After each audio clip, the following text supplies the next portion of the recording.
I've got the fire burning in the hearth, and I've pulled my chair up close, nice and cozy. I made hot chocolate. Would you like some? Here, I made you a mug too. Cheers. It's so tasty. And it's toasty by the fire. There. Now that we're all settled in, I am going to recount an ancient Chinese fairy tale. This is a story called The Fox Fire. I hope you enjoy it. Here we go. Once upon a time, there was a strong, young farmer who was walking home late one evening from the market. On his way, he went past the gardens of a wealthy gentleman.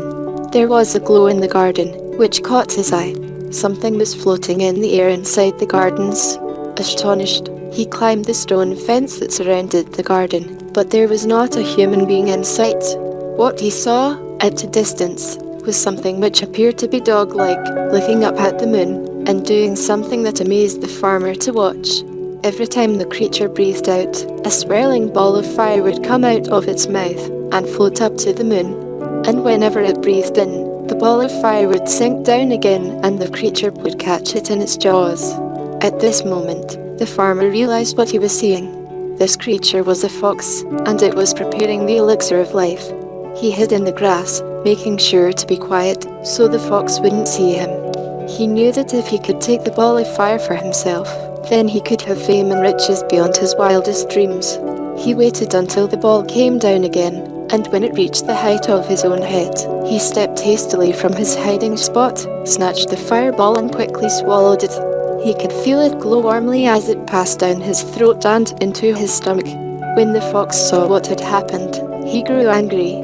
He looked furiously at the farmer, but he feared his strength, now that the farmer had swallowed the elixir.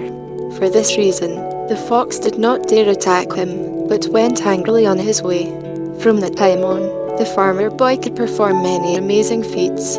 He could make himself invisible at will. He could see ghosts and fairies and demons and could interact with them as though they had a physical form. He could call back people's souls when they were sick or in a coma. He could also plead for a person's innocence when they had committed a sinful act. He had earned much money and a sterling reputation, and he owed it all to the gifts that were bestowed to him by the fox's elixir of life. When the farmer had reached his 50th year, he withdrew from all things and would no longer use his acquired gifts. One summer evening, he was sitting in his courtyard and enjoying the cool air.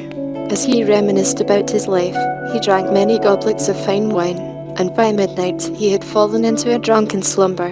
When he woke suddenly, he felt ill. It seemed as though someone was patting him on the back, and before he knew it, the ball of fire had leapt out of his throat. At once, something grabbed it and a voice said, "For 30 long years, you kept my treasure from me. From a poor farmer lad you grew to be a wealthy and respected man. Now you have had enough, and I am taking my fireball back." By the time the old man realized what was happening, the fox had disappeared.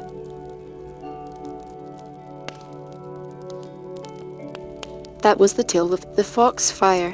Strange and wondrous, as most fairy tales tend to be. I do hope you liked it. Thank you, sweetie, for listening. Stay a little longer, finish your hot chocolate and we can just sit quietly by the fire. I do enjoy your company.